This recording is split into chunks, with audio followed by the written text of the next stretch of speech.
खुदावंद दे जिंदगी बख्श कलाम चों ज़बूर नंबर 18 ओदी 1 आयत तो लैके 25 आयात तक।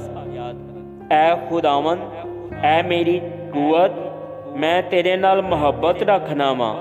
खुदावंद मेरी चट्टान ते मेरा किला ते मेरा छुड़ान वाला है। मेरा खुदा मेरी चट्टान जिदे ते मैं भरोसा रखना वा। मेरी सीपर ते मेरी निजात दा सिंह, मेरा उच्चा बुरज। मैं खुदावन नू जड़ा सताइश दे लायक है पुकारांगा। इंज मैं अपने दुश्मनां तो बचाया जावांगा। मौत दियां रस्सियां ने मैनू घेर लिया ते बेदीनी दे सलाबां ने मैनू डराया। पाताल दियां रस्सियां मेरे चौगिरद सन। मौत दे फंदे मेरे ते आ पे। अपनी मुसीबत च मैं खुदावंद नू पुकारिया ते अपने खुदा नू फरियाद कीती। उन्हें अपनी हैकल चों मेरी आवाज़ सुनी ते मेरी फरियाद जिहड़ी ओदे हजूर सी ओदे कन्न विच पहुंची। तद जमीन हिल गई ते कंब गई। पहाड़ां दी बुनियादां ने जुम्बश खाधी ते हिल गईयां। इसलिए ओ गज़बनाक होया। ओदे नथना चों धुआं उठिया तो ओदे मूँह चों अग निकल के भस्म करन लगी। कोयले ओदे नाल दहक उठे। उन्हें आसमानां नू झुका दिता ते थल्ले उतर आया।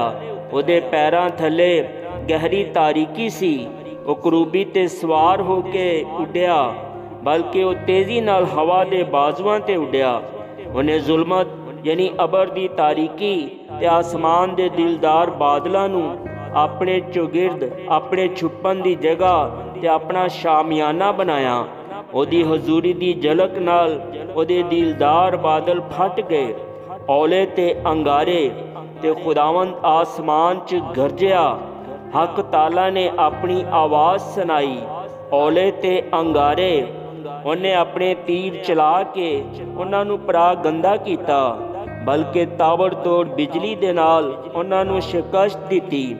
तद तेरी डांट दे नाल ऐ खुदावंद, तेरे नथना दे दम दे झोंके दे नाल पानी दी था दिखाई देन लगी ते जहान दियां बुनियादां नमूदार होईयां।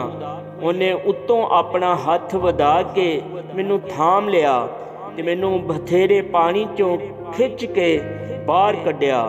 उन्हें मेरे जोर आवर दुश्मन ते मेरे अदावत रखन वालियां तो मैनू छड़ा लिया, क्योंकि वो मेरे लिए नहायत ज़बरदस्त सन। वो मेरी मुसीबत दे दिन मेरे ते आ पे, पर खुदावंद मेरा सहारा सी। वो मैनू कुशादा जगह विच कढ़ भी लियाया। उन्हें मैनू छुड़ाया, इसलिए वो मेरे तो खुश सी। खुदावंद ने मेरी रास्ती दे मुआफिक मैनू जजा दी ते मेरे हत्थां दी पाकीज़गी दे मुताबिक मैनू बदला दिता। क्योंकि मैं खुदावंद दियां रावां ते चलदा रहा वां ते शरारत नाल अपने खुदा तो अलग ना होया। क्योंकि ओदे सारे फैसले मेरे सामने रहे ते मैं ओदे आइन तो बरगश्ता ना होया।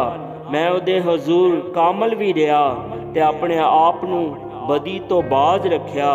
खुदावन ने मेरी रास्ती दे मुआफिक ते मेरे हत्थां दी पाकीज़गी दे मुताबिक जिहड़ी ओदे सामने सी बदला दिता। रहम दिल दे नाल तू रहीम होएगा ते कामल आदमी दे नाल कामिल। आमीन।